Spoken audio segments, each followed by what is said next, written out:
Saya menemukan data terbaru. Saya menemukan data terbaru percakapan saudara Peggy Setiawan dengan pengacaranya terkait dengan viralnya berita ini sebelum dia melakukan pelarian ke satu tempat. Nanti kita buka. Mohon maaf Bung Razman ya, saya ingin mempertanyakan legal standing Bung Razman itu dalam kasus Peggy ini apa? Itu yang pertama. Karena dari beberapa pernyataan Bung Razman di beberapa media selalu tendensius memojokkan klien kami, Peggy Setiawan alias PS. Itu yang pertama. Yang kedua, kalau Bung Razman pelajari berkas persidangan tahun 2017 ya, dari dakwaan jaksa memang disebutkan ada nama Peggy, tapi bukan Peggy Setiawan. Itu adalah Peggy alias Peron. Kemudian beberapa terdakwa mencabut pernyataannya dengan alasan bahwa mereka membuat BAP di bawah tekanan. Dari 23 saksi fakta persidangan tentunya, tidak ada satupun yang menyebut Peggy Setiawan. Ingat itu. Kemudian yang dari 2 saksi BAP juga tidak menyebut nama Peggy Setiawan. Baik. Dari 21, tunggu dulu. Mohon maaf, biasa jelas dulu ya. Ya, silakan. Dari 21 bukti tertulis tidak ada satupun yang mengarah kepada Peggy Setiawan. Dari 24 barang bukti tidak ada satupun yang mengarah ke Peggy Setiawan. Nah, kemudian kenapa pada saat persidangan BAP yang dibuat oleh para terdakwa dicabut oleh para terdakwa, tetapi kemudian majelis hakim memberikan putusan dengan tetap mencantumkan 3 DPO yang nyata-nyata di dalamnya juga tidak ada nama Peggy Setiawan. Karena majelis hakim pada saat itu merujuk dan mengambil alur cerita peristiwa pidana yang disampaikan oleh JPU.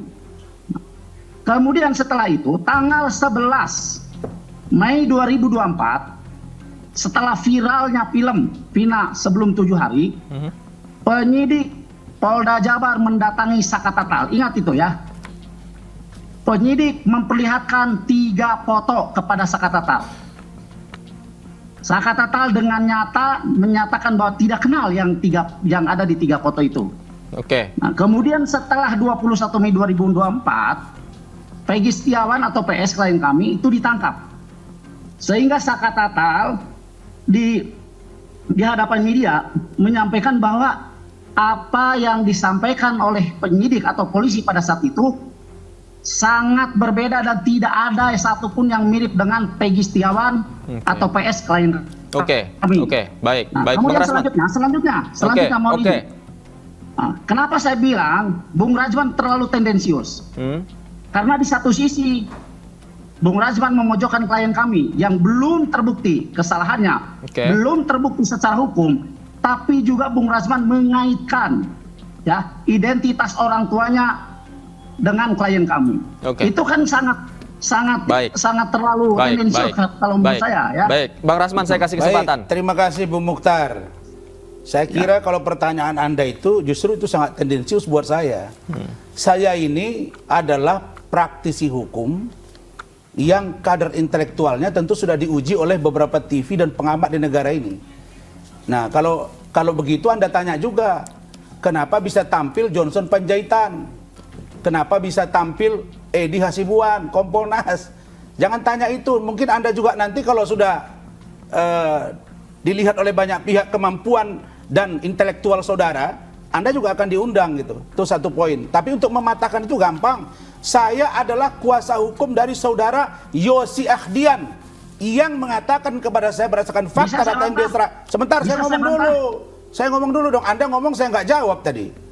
Bahwa saudara Yosi Ahdian jelas dengan data dan fakta, termasuk yang saya cross check tadi di Polda Jabar, bahwa beliau itu adalah pengacara dari keluarga almarhum Vina dan keluarga almarhum dari Eki. Saya kuasa hukumnya. Jadi 2 itu adalah menjadi legal standing bagi saya. Nah, yang paling penting bagi saya bukan saya memojokkan saudara Peggy. Saya kan pernah bilang, saya siap bantu, saya akan dukung kita memastikan perkara ini. Bahwa kalau memang benar bukan Peggy pelakunya, maka tindak polisinya. Tapi kalau dia benar pelakunya, maka proses Peggy-nya. Itu saja kepentingan saya. Saya tidak mau kita gaduh di mana-mana, ribut bertengkar. Kenapa? Karena saya ingin tahu bahwa film ini seperti apa. Anda tahu ya bahwa beberapa poin yang saya sampaikan itu sudah berjalan di kepolisian. Dan data yang saya terima itu bukan pesanan dari kepolisian. Saya saja dilaporkan oleh banyak orang di kepolisian, saudara tahu itu. Tetapi saya memakai jalur yang benar. Yang terpenting bagi saya adalah, kalau ditanya, saya tidak memojokkan orang tuanya. Saya melihat, Anda kan orang hukum.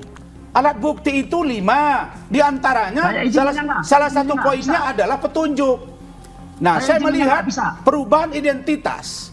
Nama kakak dari orang tuanya yang begitu lugu kelihatan membuat saya curiga bahwa dia termasuk orang yang menyembunyikan anaknya. Rangkaian itulah yang saya lihat.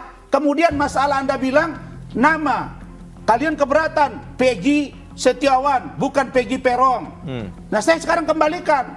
Anda tahu nggak bahwa Peggy itu berubah nama di Bandung dengan nama Robi. Diakui oleh Lucy kakaknya. Nah, itu diakui. Yang saya bilang. Tunggu dulu. Bung Rasman terlalu tendensius terhadap klien kami. Kan Anda bilang tadi keberatan Peggy, bukan Peggy Setiawan tapi Peggy Peron. Nah, sekarang saya tanya, di Bandung itu nama Peggy itu berubah menjadi Robi. Kenapa Anda tidak keberatan dengan itu? Logika berpikir jangan dibalik-balik. Dijawab, Bang Muhtar, silakan. Bang Muhtar dijawab. Baik. Iya. Nah, kenapa saya menanyakan legal standing Bung Rasman? Di media, Bung Rasman menyampaikan sebagai PH-nya Yosi Ahdian. Ya. Saya tahu itu. Nah, yang jadi pertanyaannya, Yosi Ahdian itu kan memang PH daripada orang tua Eki dengan orang tua Vina. Berarti benar ya dia pengacaranya, benar ya? Benar PH-nya ya? Tunggu dulu, saya juga nggak nyangka tadi. Ya, dipercepat, Bang Muhtar, silakan. Bukan saya sanggah, memastikan aja Bapak. Nah, ini 2016 Yosi Ahdian itu adalah PH daripada orang tua almarhum Eki dan orang tua almarhumah Vina. Oke. Baik. Kasus ini sudah selesai dengan diadakannya atau diterbitkannya putusan hakim atau putusan pengadilan nomor 4 tahun 2017. Oke, baik.